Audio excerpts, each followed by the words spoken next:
feels good to see the ball go through the net. But I think, every game, regardless, you're making shots, you're not, it feels really, really good to have your teammates behind you. The basketball world is in disbelief after Lexie Hull dropped a revelation that's turning everything we thought we knew about Caitlyn Clark upside down.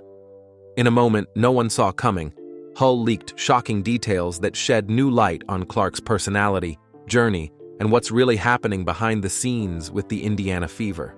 Fans are stunned, teammates are whispering, and social media is in chaos. What truth did Lexie reveal? And why is it changing Caitlyn's image forever? Today, we uncover every explosive detail, rising from the ashes. Before the doubts, before the struggle to keep her career alive, Lexie Hull was a name that carried weight. She had once stood tall at Stanford, a fearless competitor who fought her way to a national championship title. Her confidence radiated on every court she stepped on, her focus sharp, her drive unmatched. When the Indiana Fever selected her as the 6th overall pick in the WNBA draft, it wasn't just about potential, it was about belief. They saw a player who could think fast, move smart, and lead a transformation.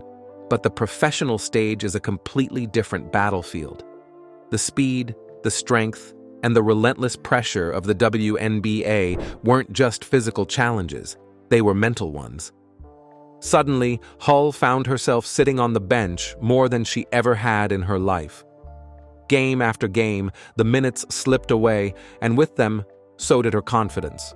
The cheers she once inspired became echoes.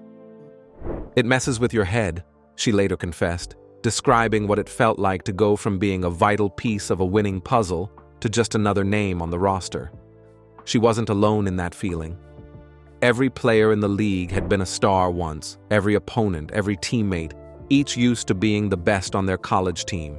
Now, they were all fighting to stand out again, to matter again.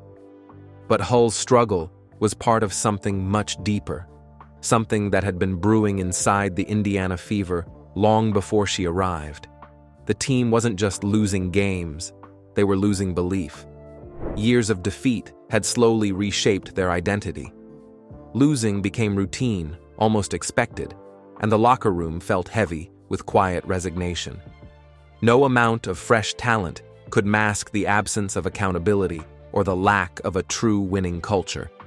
Inside those walls, it wasn't just about missing shots, it was about missing purpose. Criticism replaced encouragement, and the hope of turning things around grew thinner with each season. Then, almost like a storm gathering on the horizon, Caitlyn Clark entered the picture. Her arrival wasn't a regular team signing, it was an energy shift. She came in with a gravity that pulled attention from every direction. Cameras followed her, fans filled arenas, and expectations rose like floodwaters. But for Clark, this wasn't about fame or ticket sales. It was personal. The same fiery intensity that had made her a legend at Iowa now burned through the Fever's locker room. She wasn't there to adapt to the team's culture. She was there to rewrite it. Her standard of excellence didn't just challenge the team's losing mentality. It declared war on it. From her first days, the change was palpable. Practices became sharper, conversations louder, and the air electric with something new: accountability. Even Hull noticed it, not just in Clark's play, but in her presence. On and off the court, Caitlyn carried herself with a focus that demanded respect.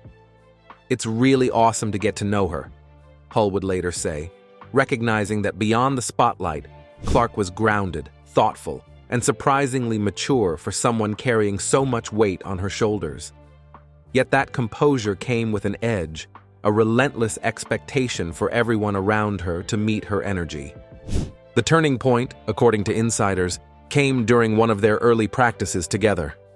After a string of careless turnovers, frustration erupted. Clark, known for her sharpness, stopped the drill cold.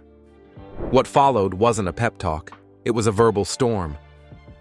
She called out several veterans, her tone raw and direct. The gym fell silent, the tension thick enough to choke on. This wasn't the smiling rookie the media adored. This was the version forged in the fires of competition. Her words hit hard, exposing the cracks in a team that had long avoided confrontation. The coaching staff faced a dilemma. Here was their prized rookie, their ticket to relevance, openly challenging the team's hierarchy. Her drive was powerful, but dangerous.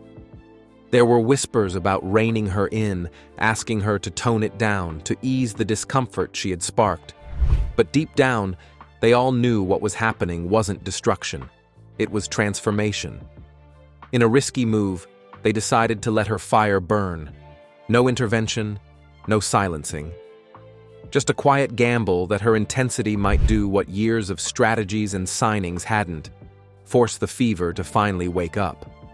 While some players recoiled from Clark's confrontational style, Lexie Hull saw something else entirely. Stay close, because what happens next will shatter everything you thought you knew about these rising legends. The spark within, how Caitlyn Clark awoke Lexie Hull's lost confidence. In that tense moment when everything seemed to hang in the balance, Lexie Hull understood that this was her last chance. This wasn't just another game, another practice. It was her defining moment. And instead of shrinking under Caitlyn Clark's demanding energy, she decided to rise to meet it. Where some players saw Clark's fire as overwhelming, Hull saw a challenge, an invitation to rediscover the part of herself that once thrived on pressure. She began to stay behind after practice, running extra drills, sweating through exhaustion, pushing past the quiet doubts that once chained her confidence. When Clark stayed late, Hull stayed with her. They matched each other's intensity, two different flames burning toward the same purpose. Soon, something remarkable started to happen. The spark that had been missing from Hull's game began to return, and together, the two started building a chemistry that electrified the court. Clark's incredible court vision met Hull's renewed hustle with stunning precision. Clark would sling passes through impossible gaps, angles that defied logic, and somehow Hull would be there, catching them in stride, finishing strong at the rim. What had started as tension evolved into trust. Coaches and teammates were stunned by how quickly the dynamic between them grew. Their connection wasn't born out of comfort, but from confrontation, forged in sweat, frustration, and a mutual refusal to give up. Caitlyn changed everything, Hull would later say, and she meant it. Clark's presence wasn't just about numbers or highlight reels, it was about energy, belief, and an almost contagious determination to elevate everyone around her. Hull's resurgence became a symbol. If she could bounce back from self-doubt, so could anyone. And soon, the rest of the Indiana Fever began to feel it too. Aaliyah Boston started setting tougher screens, confident that Clark would find her on the roll. Kelsey Mitchell, once hesitant, began sprinting the court like every possession mattered, knowing Clark's eyes missed nothing. Even the bench players found new life, fighting harder in practice, feeding off the electricity that now pulsed through every game. The Fever's offense transformed, no longer predictable, no longer stagnant. They played with purpose, with hunger, with the kind of synchronization that could only come from shared belief. But greatness always comes with a cost. As the Fever's success grew, so did the pressure. The media spotlight, once a distant curiosity, now blazed like an unforgiving sun. Hull, who had once quietly faded in the background, now faced a new kind of scrutiny. Every mistake, every missed shot, every defensive lapse was magnified, dissected, and criticized online. Fans and analysts debated her every move, as if forgetting that behind the jersey stood a person still learning to handle the weight of the spotlight. The noise was deafening, but Hull refused to let it break her again. She began to channel that pressure into fuel, transforming it into a quiet strength. In a rare interview, she confessed that keeping up with Clark's pace wasn't easy. It was the hardest thing she'd ever done. "It changes your whole life," she said. Every day became a test of endurance. Early mornings in the gym before sunrise, long nights spent studying film instead of resting, and endless mental battles against fatigue and self-doubt. Greatness, she learned, is not glamorous. It's lonely. It demands sacrifices most people will never see. But through it all, something inside her hardened, a resilience that couldn't be shaken. She was no longer chasing perfection for approval. She was chasing it for herself. However, success doesn't just breed admiration, it breeds envy. Across the league, rivals began to resent the Fever's rise. What started as admiration for Clark's talent turned into hostility. Opponents took every opportunity to rough her up, delivering hard fouls and cheap shots designed to test her limits. The message was clear: if you can't stop her game, you try to break her spirit. But the Fever weren't having it. Hull, now one of the emotional anchors of the team, stood firmly by her teammates' side. When Clark was fouled hard in a heated matchup against a rival veteran, Hull didn't hesitate. She was in the aggressor's face in seconds, her voice cutting through the chaos. The benches nearly cleared as tempers flared, but Hull's message was clear as day. An attack on Caitlyn was an attack on all of them. That fiery confrontation became a defining moment. The Fever were no longer a struggling team searching for identity. They were a united force, battle-tested and fiercely protective of one another. Through Clark's unrelenting drive and Hull's renewed fire, the team had found something deeper than victory. They had found brotherhood, loyalty, and an unbreakable bond built through shared struggle. The true secret to Caitlyn Clark's leadership wasn't in her words, it was in her presence. She didn't need speeches or slogans. Her intensity spoke louder than any pep talk could. Her sharp glare after a missed rotation, the precision of her passes that demanded readiness, the silent expectation that every player would give their all, these became the unspoken rules of her world. Clark didn't create followers, she forged warriors. For Hull, it was more than a comeback. It was a rebirth. The grit that once defined her at Stanford had returned, stronger than ever, shaped by the brutal realities of professional basketball. She wasn't just surviving in the league anymore, she was thriving in one of the most competitive environments imaginable. Yet, this was only the beginning of their story, because what came next would test not just their skill, but their bond. How did trust survive when fame tried to tear it apart? Stay glued, because the answer might surprise you. When fame meets family. When Caitlyn Clark stepped into the WNBA spotlight, the Indiana Fever went from a team overlooked by many to the center of every sports conversation. Tickets vanished within hours, cameras followed their every move, and social media couldn't stop talking about them. Every play, every comment, every facial expression, nothing escaped the public eye. For most teams, that kind of pressure could easily crack the foundation. Jealousy, ego, and competition for attention could have split them apart. But Lexie Hull saw something different unfold, something no one expected. From the very first practice, Lexie noticed how the energy shifted. Caitlyn's arrival brought not just talent, but a tidal wave of attention that could have swallowed the team whole. Yet rather than letting the spotlight divide them, the Fever used it to bind themselves closer. Players like Hull, who had already fought through the brutal ups and downs of the league, knew that envy was the easy route, but unity was the only way forward. We could feel how much she changed the environment, Hull shared quietly once, but instead of fighting it, we learned to ride it. Behind the scenes, the Fever weren't just teammates. They were building a bond that went beyond the court. Shared dinners after late games, endless bus rides filled with laughter, and quiet conversations in empty gyms became the glue that held them together. Clark wasn't treated like a superstar. She was treated like one of them. The veterans made sure she never felt alone, while the rookies looked up to her without losing sight of their own roles. That delicate balance between admiration and equality gave rise to something powerful. And as the season picked up, the chemistry between Clark and Hull grew into one of the most quietly fascinating stories in women's basketball. Hull began to read Clark's instincts like a second language. The way Caitlyn moved, passed, and created plays demanded trust, and Lexie responded with precision. The more they played, the more they flowed like one heartbeat. But behind that flow was constant effort, endless communication, and a shared desire to prove that they were more than just Caitlyn's team. Then came the storm that tested everything.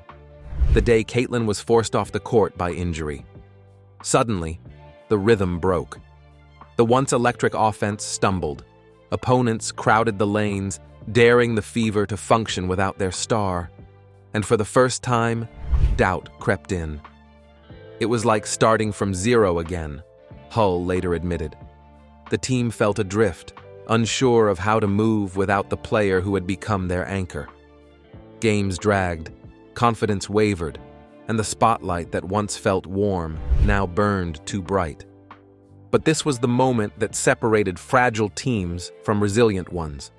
Hull, unwilling to let the momentum die, stepped forward as the voice the locker room needed. She reminded everyone that the Fever's strength wasn't built on one player's fame. It was built on collective willpower. Practices intensified, communication sharpened. Every player began pushing harder, fighting to prove that the Fever were more than just the Caitlyn Clark show. Without their star, they learned something unexpected. They found new ways to win. The ball moved faster, roles evolved, trust deepened. And in the struggle, Hull discovered the real essence of leadership. Not through speeches, but through action. She showed up early, stayed late, and led by example. When teammates felt the weight of losing, she reminded them that setbacks weren't the end.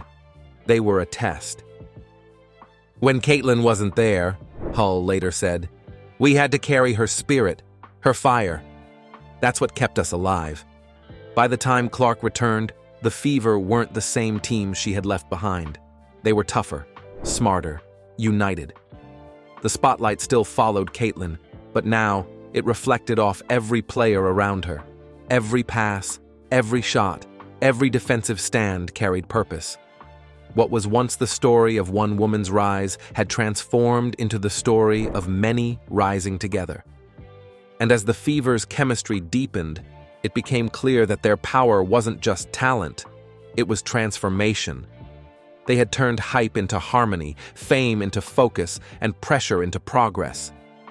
But this journey isn't over, because what happens when unity, fame, and expectation collide at their highest peak? Can they still hold together when the world demands even more? Now, will that hard-won bond survive championship pressure? Keep glued to your screen to see how that unfolds. Resilience through adversity. In professional sports, resilience often defines the difference between potential and greatness. For the Indiana Fever, that resilience has come to life through two women, Caitlyn Clark and Lexie Hull, who have faced their share of injuries, setbacks, and pressure, but refuse to be broken by them. Their journeys, though different, intersect in one powerful truth. Adversity can either destroy you or sharpen you, and both chose the latter. Lexie Hull's growth in the WNBA has not been smooth. Early in her professional career, she battled limited playing time, inconsistent performances, and nagging injuries that tested her patience and confidence. During one particularly tough stretch, she suffered facial injuries in a game that forced her to sit out and recover, sidelining her just as she was finding rhythm. But instead of slipping into frustration, Hull used that moment to rebuild her mental strength. She focused on understanding the game from the sidelines, observing details she had missed before, how the ball moved, how her teammates communicated, and how she could return stronger. At the same time, Caitlyn Clark was enduring her own trials. The weight of expectations on her shoulders was unmatched. She wasn't just a rookie, she was a media magnet, a symbol of hope for the franchise, and a target for every defender in the league. The physical toll came fast, bruises, fatigue, and injuries that sidelined her for critical games. Yet what stood out most wasn't Clark's absence from the court, but her presence off it. Lexie Hull later praised Clark for the way she handled adversity with quiet maturity. Despite not being able to play, Clark continued to attend team practices, offering encouragement, dissecting plays, and keeping morale high. She remained connected, showing that leadership doesn't always come from scoring points. It often comes from showing up when it's hardest to do so. Hull's respect for Clark deepened during that period. Watching Clark refuse to isolate herself despite her pain reminded Hull of why she fell in love with the game in the first place. It reignited something in her, a determination to prove she could rise to the moment, no matter the obstacles. When she finally returned from her own injury, she did so with new fire. She started playing more assertively, moving with confidence, and demanding more from herself. Her cuts were sharper, her defense more aggressive, her voice louder on the floor. Clark's style of play made Hull's resurgence even more visible. Caitlyn's playmaking ability created openings few others could see, and Hull, with her improved timing and confidence, learned to take full advantage of them. The two developed a natural chemistry, Clark threading impossible passes through defenders, Hull finishing them with precision. It wasn't just about physical execution, it was about trust. Clark trusted Hull to be ready, and Hull trusted herself to deliver. What made this partnership so special was how both players drew strength from their lowest moments. Clark, facing relentless media pressure and the strain of constant attention, found grounding in teammates like Hull, who provided stability and quiet support. Hull, in turn, found inspiration in Clark's relentless drive and resilience. They mirrored each other, two different paths converging into a single shared mindset: no excuses, no fear, no surrender. As the Fever's season progressed, Hull's expanded role became impossible to ignore. Her confidence had transformed her from a rotational piece into a key contributor.